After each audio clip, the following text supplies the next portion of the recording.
سینما آن کو رنگ ودان و دیارکرنا جیانه لو ما سینما و فیلم سازید بیجن دیارکرنا آریشا و جانا ملتانه و دیارکرنا شارستانیت و چاندا و بی ملتیه و کارتکرنا اکسر بینری کتن و پسانا هیترین ریکه بو گهاندنا هزرکه بو بینری. الوان چند سالکان دا فیلم کردی جی هیدی درست دبن و بجداری ویستاوالان دن و دنگ و رنگ کردان ددن دیار کرن. الدهو کشیل روژا 12 مهر فستیوال هاته کرن بناوه فستیوالا دهو برلین. و هندک سینماکارین کرد و ین بیانی سرانسری دنیای بونه میوانی ده فستیواله. و چندی فیلم کردی تدانه فیلم درش و کرد فیلم هر دیسان دیکومنت فیلم. The other ones فیلمی که کرده ل 2009 درست من کرد ل اوسلو. فیلمی که لسر پیوندی براسی با کرد نیه، بالام پیوندی با پناهندگی هست لسر کابرای که نرویجی که حادثه توشه به لشخص کدا یتر او شخص بجیله یارمتی ناده ناتوانه اترسه یارمتی ناده و بجیله جگه حادثه که بجیله الوه ده کمال هولدا هرچی که گرید راو بو حادثه بسرتوا مثلا خان لقد جام هرچی هموش تکان پاکش کاوتو بردوام به بجیانی خوی بالام ابینه ل پشتی سارکه زاروکک افریقی درچه یتر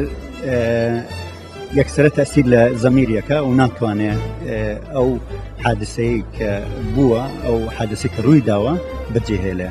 جدي أدرانس لسر أم بابتي الضمير لجر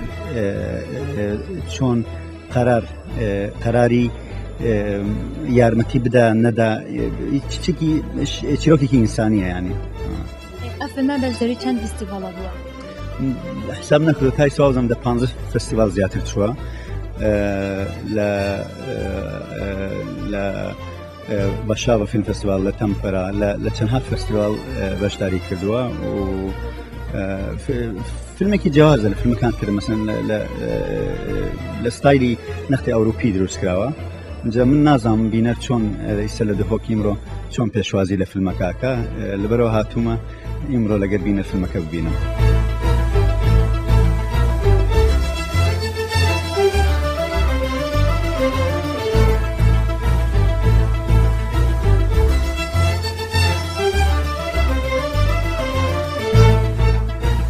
سیبر فیشه که کو چیرو که فانتازیا سر شواز و استایل هراده که سینما نیان سینما تجربی هاتیه چکرن اوجی من کو مبستک به هبو کو هم بشین مکتبا فیلم کردی دا هنک جور و ستایل اندی ترکینت دا ایدیه و کو چیرو که جنگو کارکتره که زمانه که دی رنگه حتی افرو که جیانه که عسکرکاریت دا جیتن و کو سنبولک بو جیانه ملته که کو اوجی ملت ما کرده ما بیان بیجین فیلمی دا وقتا ملتک دبن سیبرا فیشه که دا بیتن همی پیواندی تینا تکدان همی تشت اینا اجدازدان او ملت جغرافیا و تک چیتن برون وان کسان تک چیتن وظیفه وان کسان تک چیتن جو وارو بیرکرن و حسکرن و جیان همیشه وزگیت تا شواندن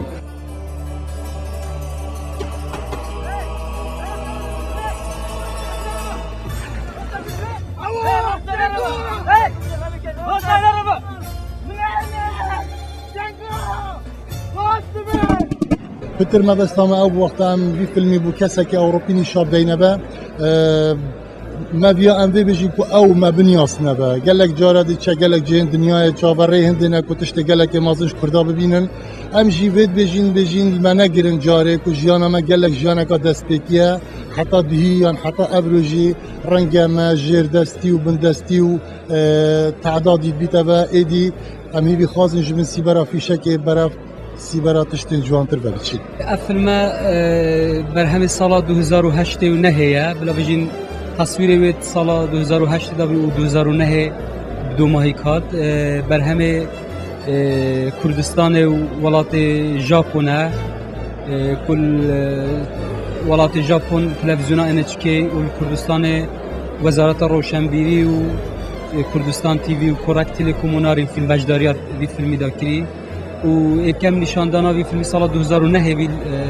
فستیوالا پوسان و پشتینگل گلک جهدی بس الکردستان جبرکو هولت سینمای نینن حتی نوکه چند جارک آیاهاتی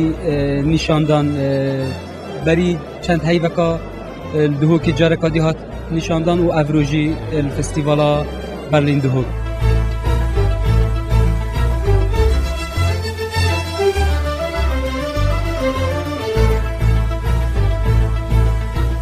ڕاستی زۆر بابەتی گرنگی وروژان سازکردن و چێکردنی ئەو جۆرە سمینارانە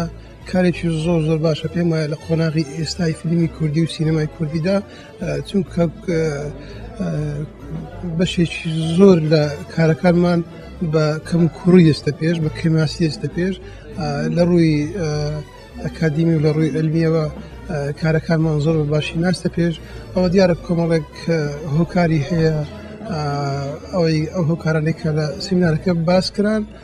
بەڵام دەمەوێت من بە گشتی باسی سیمینارە سینەمایەکان بکەم کە تا چەند گرنگە نەبوونی کەناڵێکی تایبەت بە سینەما چ رادیۆ چ تەلەڤیزیۆن نەبوونی گۆڤار یان ڕۆژنامەی سینەمایی تایبەت بە سینەما بەڕاستی کلێنێکی زۆر گەورەی بۆشایەکی زۆر گەورەی پەیدا کردووە لە بڵاوکردنەوەی ڕۆشنبیری سینەمایی سیمینارەکان ئەگەر بتوانن یان کۆڕ و کۆبنەوەکان ئەگەر بتوانن بەشێکی کەم لەو کلێنە بڕ بکەنەوە ئەوە کارێکی زۆر باش دەکەن ئەگەر نادەبێ وەزارەتی ڕۆشنبیری یان ئەو شوێنانێک کە تایبەتمەندن دەست و برد بکەن لە بڵاوکردنەوەی ڕۆشنبیری سینەمایی چکە جوولەی یا با بڵێن حرەکەی سینەمایی لە باشووری کوردستان بە تایبەتی بەجددی خەریکە بە خێرایی دەڕواتە پێشەوە ئەو تا فیستیڤالەکانی دەرەوە شاهێدی ئەوە